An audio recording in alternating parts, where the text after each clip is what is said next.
Hey, Walter Sorrells back with more tips for the knife maker. Today, making a military style knife.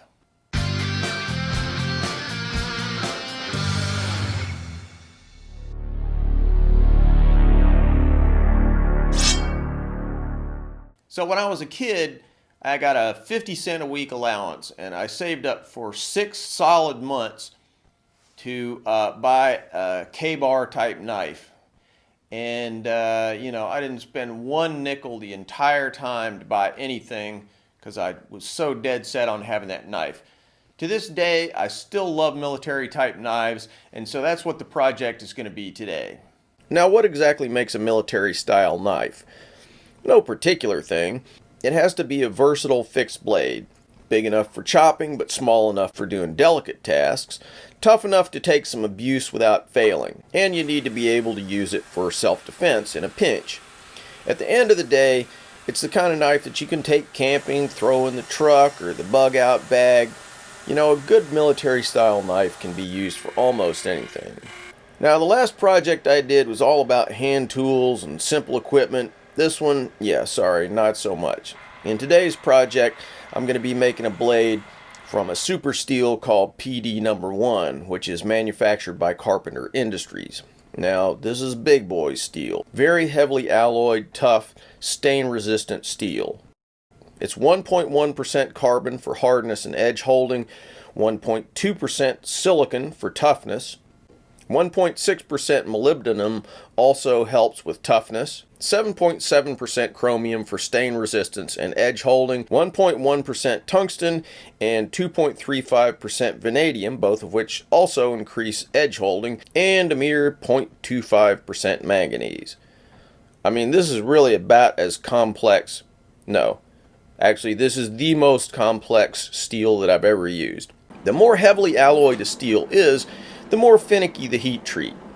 You can take a steel like 01, heat it cherry red, dunk it in a bucket of donkey snot, and it'll pretty much come out okay. Not this stuff. But we'll get to that later. Let's jump right in and get started. For this design, I want a pretty sizable blade, and I want a finger groove to aid in grip and retention. Now I'm using 0.187 inch thick stock, which is pretty thick stuff because I want a blade that'll take some abuse. I also want a fairly long blade with a sturdy tip. This one runs about 6 inches. Otherwise, I'm keeping it simple. No jimping, no choil, no swedge, no blood groove, no thong hole, none of that stuff. This is basically a prototype. I may add those in later variations of the knife, but today it's keep it simple, stupid. First, I'll drill the holes for the handle pins.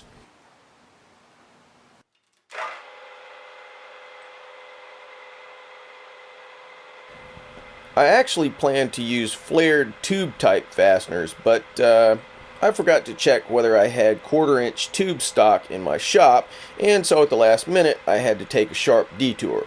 I'm using a spade bit to drill pilot holes, then a twist drill to finish them. This helps assure nice perpendicular holes. I'm using the DRO on my mill to get very accurate hole placement, but if the drill bit walks and moves the holes, that's all wasted effort. That's why I do the pilot hole first.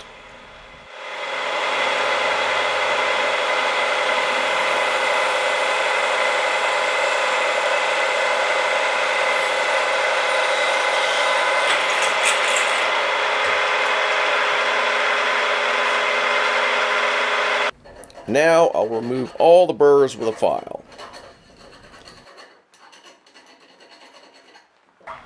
I'll repeat more or less the same process on my handle scale stock. Because I drilled the holes carefully, I'm confident that my holes will line up. Nothing more annoying than finding that you drilled your holes 4 or 5 thousandths off or half a degree out of perpendicular, and then nothing lines up when you go to put the handles on.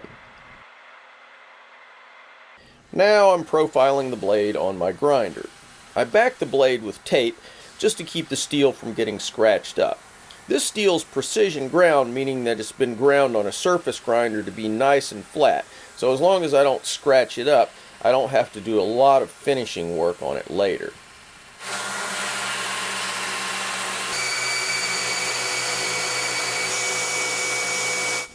As I said, this knife is a prototype, part of a series of knives that I'm planning to put into production later in the year, and so I'm testing the feel as I go to see how it fits the hand. Once I'm happy, I'm ready to grind in the bevels. Again, removing burrs with a file.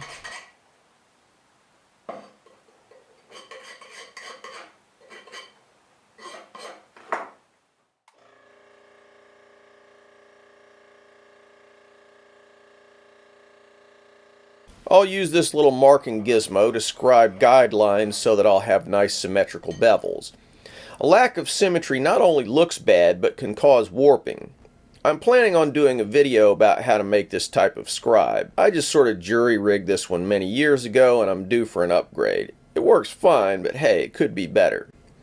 Now when you're scribing these lines, you could use layout fluid to make them a little more clear. But the way my lights are positioned, I can see that scratch line nice and clearly while I'm grinding, so it works out fine. Now back to the grinder to rough out the bevels. I'm using a 40 grit ceramic belt. These belts are very durable, though they cost about 3 times as much as El Cheapo aluminum oxide belts. They also grind fairly cool and very aggressively.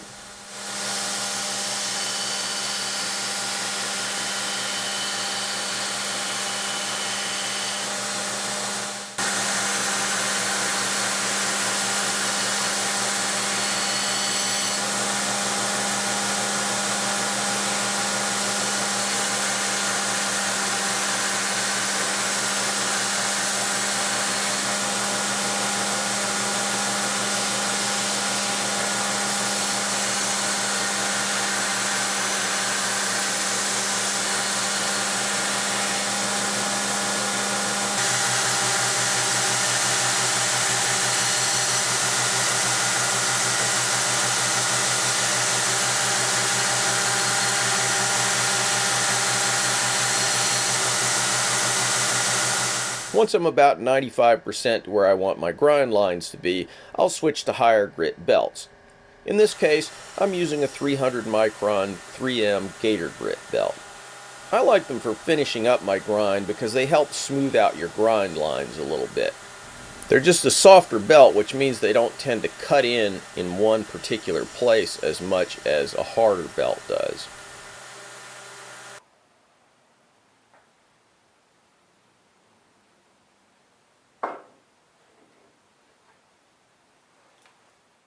Want to see videos more often on this channel? Better videos? You can help. Consider partnering with the channel by clicking on the link to Patreon. Thanks. Now, back to work.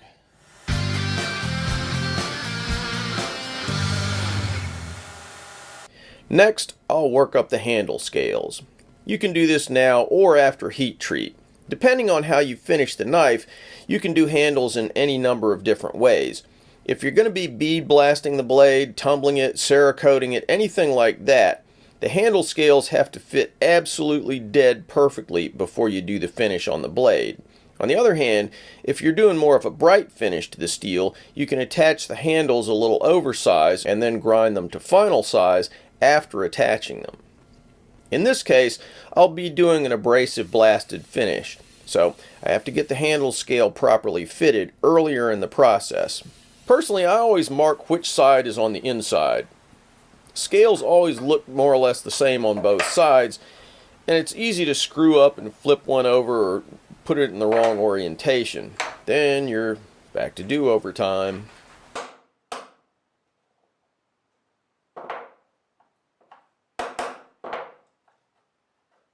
I'm using locator pins as I trim the edges of the handle scales on the grinder so that the scales fit perfectly.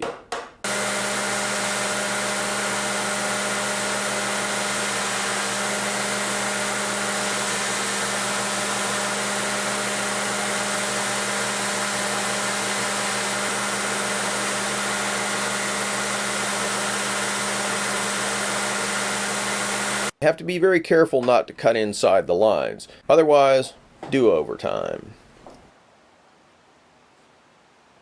The handle material is canvas micarta. Micarta is a phenolic resin laminate that comes in many colors and several grades: paper, canvas, and linen, depending on what material they're laminated from. Linen and canvas both give a sort of wood grain effect as you cut profiles down into them. I don't think the canvas looks as cool as linen, but it has a fantastic grippiness, whereas linen's a little bit slippery.